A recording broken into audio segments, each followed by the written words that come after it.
So I had the pleasure of going to Game 4, Clippers, Dallas. I'm gonna break this whole shit down for you. I'm sitting there watching the game, get to the game. Shout out to all the Dallas fans. Unbelievable. Showed a lot of love. I appreciate it. Nothing but love for Dallas. Gave me opportunity and had a great time. Definitely missed that environment. It was rocking in there. AAC was jumping. You could feel the electricity when you get in there. But when I tell you elite bump, oh my gosh, they were going at it. Going at it. It was a dog fight. I mean, you got PG in the Clippers coming out first quarter, going crazy from the Tracy. You had James step back, PG step back, then hit PJ with the shit. Then, I mean, there was 6-something left in the first. It might not even been the first. Might have been in the second quarter. Kyrie had 0 points. He didn't score. Ended the quarter with like 15 or 12. He went nuts. I think he started the game like 10 for 10 or 11 or 12 for 12, some shit like that. It was crazy. It was an unbelievable performance from Kyrie. I say this is my thing with this series. And I thought Dallas would have the upper hand in close games because they have two of the best closers in the game right now with Kyrie and Luka. James Harden said, Theo, shut the hell up, because he closed that motherfucker the other night. He was big time.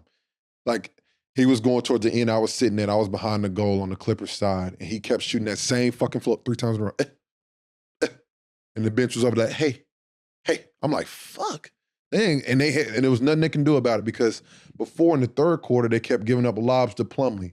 Lob, bang, bang, timeout. They took the bigs out. I probably would have put one of the bigs back in there just to bait with him, make him think about the floater a little bit. But hey, listen, I trust J Kidd. Everybody, fans got to stop with the J Kidd hate. You love him 1 second, you hate him the next. Fuck, pick one and stay on that side or something. But he's doing a really good job with that team. They really out there competing. It's gonna be a tough series. It's gonna be tough. I'm gonna be honest with you. I don't know who the fuck gonna win that series. I have zero idea who's gonna win that series, because in one hand you got James. Is James back to being? It's not even back to me. Is James just gonna be the same James we always been? Because he's that. If he's that James, he's probably I'm not gonna say the best scorer in the league, but he top 5. Shit. And then you got PG. The man shot 7 for 10 from 3 the other night. Jesus Christ. And they were cooking. And I think it was a true testament to the type of veteran group and maturity they have over there, with how they didn't panic. Like the Clippers went up by 30 in the first quarter.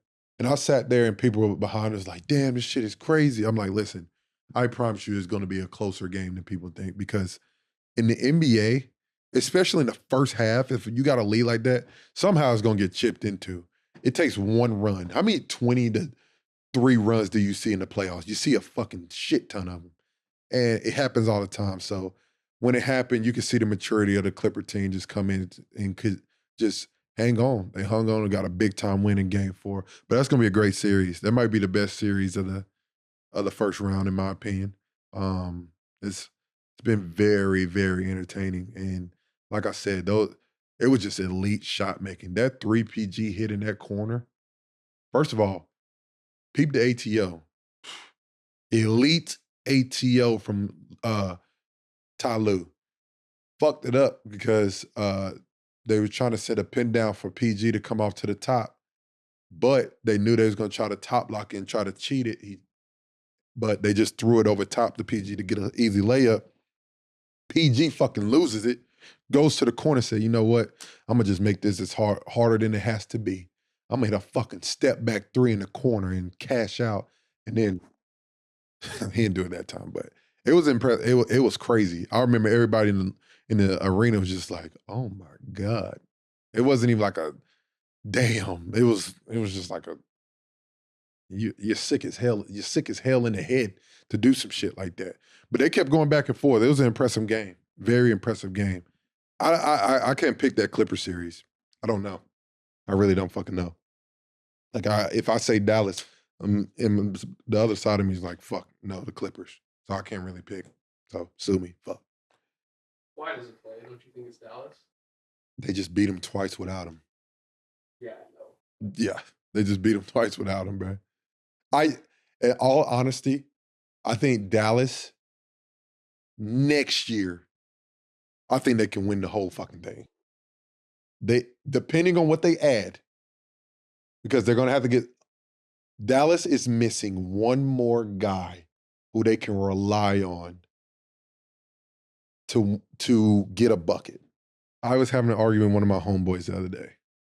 Dallas is one guy away. I say this. I keep saying I always say this, but if Spencer Dinwiddie went to Dallas, Dallas is going there. If Spencer Dinwiddie went to Dallas, they're coming out the West. They come out the West. No doubt in my mind.